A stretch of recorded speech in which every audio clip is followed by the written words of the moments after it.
नमस्कार दोस्तों। स्वागत है आपका मेरे चैनल स्टडी विद पीके में। दोस्तों, इससे पिछली वीडियो में मैंने आपको जो हमारा भारतीय इतिहास के साहित्यिक स्रोत है उसमें धार्मिक स्रोत में मैंने आपको वेदांग और पुराणों के बारे में बताया था। उसमें मैंने वेदांगों के अंग बताए थे, 6 वेदांग है हमारे। उसके बाद पुराण बताए थे, 18 पुराण है, तो उनके बारे में मैंने आपको बताया था। उसके बाद दोस्तों अब हम देख लेते हैं उपनिषद। ये उपनिषद में क्या क्या हमारे महत्वपूर्ण तथ्य आते हैं, उनमें से किस किस क्या क्या टॉपिक से एग्जाम में हमारे क्वेश्चन पूछे जाते हैं। तो दोस्तों उपनिषद के बारे में मैं सबसे पहले आपको बताना चाहूंगा उपनिषद होते क्या है। दोस्तों उपनिषद वो कहते हैं जब क्या है आप शिक्षा प्राप्त करने के लिए यानी कि विद्या प्राप्त करने के लिए गुरु के समीप बैठकर शिक्षा लेते हो आप, तो उससे जो आप रचना करते हो उसको क्या कहते हैं, उपनिषद कहते हैं। कहने का मतलब क्या है, अगर आप विद्या प्राप्त करना चाहते हो तो विद्या प्राप्त करने के लिए आप क्या गुरु के समीप बैठते हो और उससे शिक्षा लेते हो। उनसे जो आप किसी भी रचना का निर्माण करते हो तो उसको क्या कहते हैं हम, उपनिषद कहते हैं। यानी कि विद्या प्राप्त करने हेतु गुरु के समीप बैठना। तो उपनिषदों को दोस्तों हम क्या है, वेदांत भी कहते हैं। यानी कि जो वेदांग है, वेदांगनी, इन्हें क्या है, वेदांत कहते हैं। उपनिषदों को क्या हम वेदांत भी कहते हैं।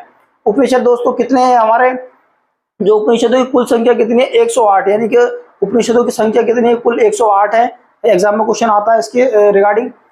उपनिषदों की संख्या 108 है, परंतु जो मान्यता जो प्राप्त है वो मान्यता कितने, मान्यता खाली जो है वो 12 है, उनको मान्यता प्राप्त है। यानी कि जो 12 उपनिषद है उनको हम क्या है महत्व देते हैं काफी ज्यादा। और वैसे तो इनकी संख्या कितनी 108 है। तो उपनिषदों में दोस्तों काफी सारे जो हमारे उपनिषद है, मेन उपनिषद हम देख लेते हैं, क्योंकि हर एक उपनिषद क्या है किसी न किसी से संबंधित है। तो उसमें दोस्तों हम सबसे पहले देख लेते हैं जो हमारा आदर्श वाक्य क्या है, सत्यमेव जयते।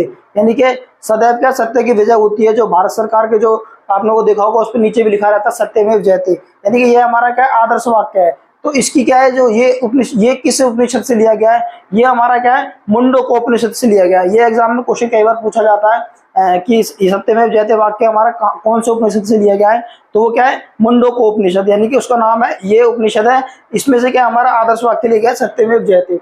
ऐसे ही दोस्तों एक हमारा उपनिषद क्या है, छांदोग उपनिषद। छांदोग उपनिषद इसमें क्या है दोस्तों, श्री कृष्ण का, यानी कि जो बाकी बिहारी हैं जिनकी हम पूजा करते हैं, श्री कृष्ण भगवान का क्या सर्वप्रथम उल्लेख किसमें मिलता है, हमारा छांदोग उपनिषद है। उसमें क्या है, श्री कृष्ण भगवान का सर्वप्रथम उल्लेख मिलता है उसमें, इसमें छांदोग उपनिषद में।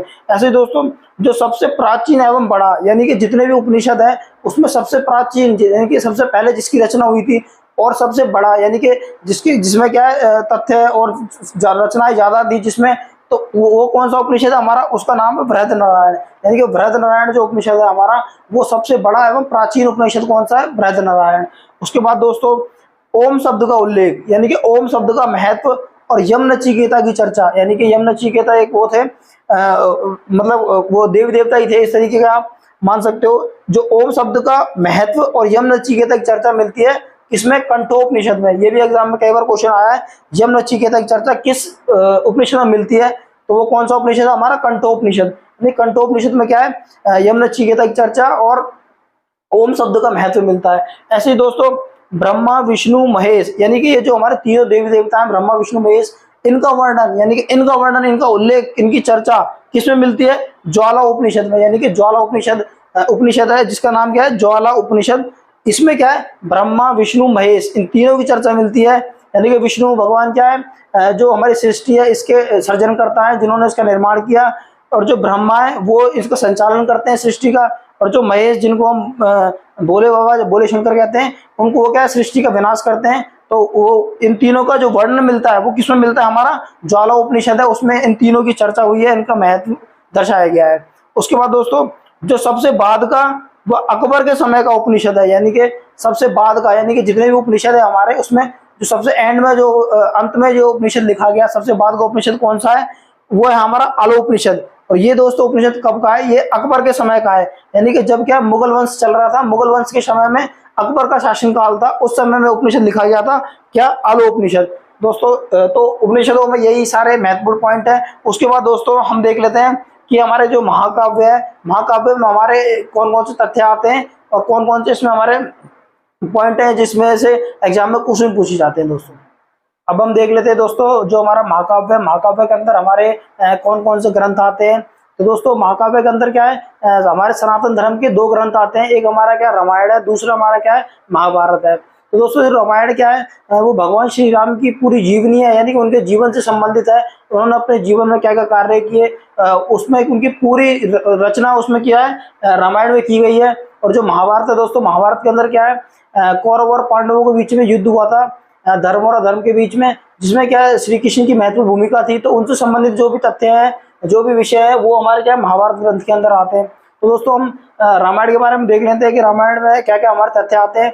तो रामायण में दोस्तों सबसे पहले क्या है, रचना आती है कि रामायण की रचना किन्होंने की, कि रामायण को किन्होंने लिखा, यानी कि उन्होंने रामायण की जो रचना की थी वो थे महर्षि वाल्मीकि जी। महर्षि वाल्मीकि जी ने क्या था, रामायण की रचना की थी। उसके बाद दोस्तों सर्वप्रथम क्या, रामायण में जब रामायण का जो संगठित किया गया, उसमें क्या 6000 श्लोक थे, लगभग कितने 6000 श्लोक थे। और जैसे जैसे उसकी रचना होती गई, धीरे धीरे उसमें क्या श्लोकों की संख्या बढ़ती गई। तो वो जो श्लोकों की संख्या बढ़ बढ़ के कितनी होगी, लगभग 24,000, लगभग क्या 24,000 श्लोक। पहले सर्वप्रथम 6000 थे, उसके बाद समय के अनुसार परिवर्तन होते गए, तो उसमें श्लोकों की संख्या बढ़ती गई, तो वो संख्या कितनी हो गई, 24,000 के लगभग क्या हमारे रामायण में श्लोक हो गए। इसको क्या दोस्तों रामायण का अन्य नाम भी है, वो क्या नाम है, चतुविंशति सहस्री संहिता, यानी कि चतुविंशति सहस्री संहिता के नाम से भी हम रामायण को जानते हैं। दोस्तों जो हमारी रामायण है ये क्या हमारी 7 कांडों में विभाजित है, यानी कि कोई भी आप पार्ट पढ़ते हो उसके क्या है डिवीजन कर देते हैं, भाग होते हैं। तो ऐसे क्या रामायण को क्या है 7 कांडों में विभाजित किया हुआ है।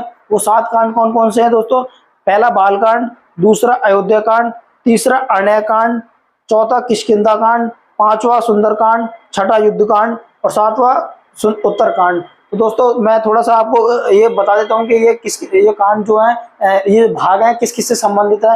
तो दोस्तों जो पहला हमारा बाल कांड है, ये क्या है, जो श्री राम थे और उनके जो तीनों भाई थे, यानी कि चारों भाइयों के जन्म से लेकर उनके विवाह तक का, यानी कि विवाह तक की जितनी भी कथा है वो क्या है हमारी बाल कांड में समाहित है। यानी कि बाल कांड के अंदर उसमें उसका वर्णन है, उनके जन्म से लेकर उनके विवाह तक का जितना भी जो भी कथा है वो किसमें हमारी बाल कांड में है। दूसरा अयोध्या कांड, तो अयोध्या कांड में क्या दोस्तों, उनके विवाह से लेकर उनके वनवास जाने तक का जितना भी जो भी कथा है हमारी, यानी इनकी उनकी कथा है, यानी कि उनका जब विवाह से लेकर चारों भाइयों के और उनके जो अयोध्या, जब वो अयोध्या छोड़कर वनवास के लिए जाते हैं, तो उसकी जो भी कथा है वो हमारी किस में है, वो हमारी अयोध्या कांड में आती है। तीसरा दोस्तों हमारा क्या, अरण्य कांड। अरण्य कांड में क्या है दोस्तों, जब श्री राम भगवान जब वनवास में चले जाते हैं, तो जो रावण होता है, रावण का क्या है, रावण के द्वारा माता सीता का हरण और जो श्री राम द्वारा उनकी खोज करना, यानी कि ये जो कथा का वर्णन है ये किसमें मिलता है, हमारा अरण्य कांड में मिलता है। यानी कि माता सीता का रावण द्वारा हरण और श्री राम द्वारा उनकी खोज, उन सभी का वर्णन किसमें मिलता है, हमारा अरण्य कांड में मिलता है। उसके बाद दोस्तों यानी कि उसके बाद किष्किंधा कांड। किष्किंधा कांड क्या है दोस्तों, इसमें क्या है, जो जब श्री राम भक्त हनुमान जो है उनकी श्री राम जी से मुलाकात होती है और सुग्रीव की मित्रता होती है। तो दोस्तों सुग्रीव की मित्रता होने के बाद वो क्या है, उनकी खोज में लग जाते हैं, सीता माता की खोज में लग जाते हैं। तो वो जितनी भी कथा आती है वो हमारी क्या है, किष्किंधा कांड में आती है। यानी कि हनुमान जी से मुलाकात और श्री राम और सुग्रीव की मित्रता और उनकी जो सीता माता की खोज की जो भी आगे की प्रक्रिया होती है उससे संबंधित जो भी कथा है हमारी, वो किष्किंधा कांड के अंदर आती है। उसके बाद दोस्तों सुंदरकांड। सुंदरकांड दोस्तों क्या है, सबसे महत्वपूर्ण कांड जो है हमारा सुंदरकांड ही है। सुंदरकांड के अंदर दोस्तों क्या होता है, जो हमारे श्री राम के भक्त जो है हनुमान जी, वो क्या करते हैं, वो लंका में जाते हैं और उसमें क्या है, सुंदरकांड में माता सीता और हनुमान जी का मिलन, यानी कि जो उनके दर्शन करते हैं, उनसे वार्तालाप करते हैं और उनको सीता माता को क्या है श्री राम जी के आने की सूचना देते हैं और उसके बाद उनसे बोलते हैं और वापस जाते हैं, श्री राम जी के पास वापस जाते हैं और उसके बाद जो पुल का निर्माण करते हैं, यानी कि राम सेतु का जो निर्माण करते हैं, राम सेतु का निर्माण करके लंका में जो एंटर करते हैं, उस वहां तक की जितनी भी कथा है वो हमारी किसमें, सुंदरकांड में आती है। यानी कि सुंदरकांड में उसका वर्णन है, यानी कि सीता माता से हनुमान जी का जो वो भेंट होती है वो, और जो फिर उसके बाद वो श्री राम जी को उनकी आने की सूचना देते हैं और जो राम सेतु का निर्माण होता है वो हमारा किसमें है, सुंदरकांड में। उसके बाद दोस्तों युद्ध कांड। युद्ध कांड में क्या है दोस्तों, श्री राम भगवान और रावण का युद्ध है। उसमें क्या है, मेघनाद, कुंभकर्ण और उनके जो भाई थे कुंभकर्ण, मेघनाद, जितने भी योद्धा थे उनका वध है उसमें।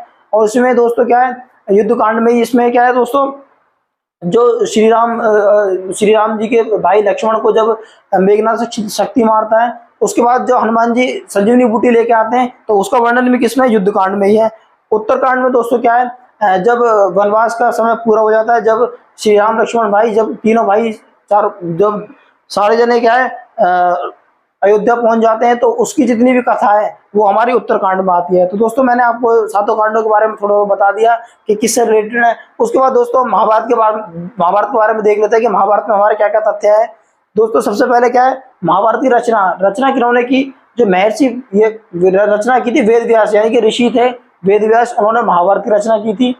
अन्य नाम, यानी कि जो हमारी महाभारत है उसका अन्य नाम क्या है, अन्य नाम क्या है, इसको हम जय संहिता, यानी कि महाभारत को हम जय संहिता नाम से भी जानते हैं। इसमें क्या है दोस्तों, सर्वप्रथम जब महाभारत की रचना हुई, इसमें क्या 8800 श्लोक थे, यानी कि 8800 श्लोक थे। लेकिन कालांतर, यानी कि जैसे जैसे परिवर्तन होता गया, समय बढ़ता गया, इसमें क्या श्लोकों की संख्या बढ़ती गई, तो इसमें क्या लगभग क्या है 1 लाख श्लोक हो गए, यानी कि लगभग क्या 1 लाख प्लस श्लोक हो गए इसमें महाभारत में। उसके बाद तो जैसे इसमें 1 लाख श्लोकों की संख्या बढ़ी, 1 लाख श्लोक हो गए।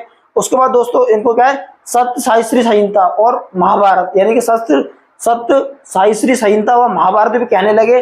जब इसमें श्लोकों की संख्या बढ़ के क्या 1 लाख के समथिंग हो गई, तो इसको सत्य साहिश्री और महाभारत कहने लगे। दोस्तों महाभारत में क्या कुल 18 पर्व है, जैसे कि मैंने आपको रामायण के बारे में बताया, इसमें क्या 7 कांड है। ऐसे ही क्या है जो हमारी महाभारत है, इसमें क्या दोस्तों 18 पर्व है, यानी कि इसको महाभारत को क्या 18 पर्वों में विभाजित किया हुआ है। जिसमें से दोस्तों जो भीष्म पर्व है, यानी कि जो भीष्म पर्व है वो सबसे महत्वपूर्ण है।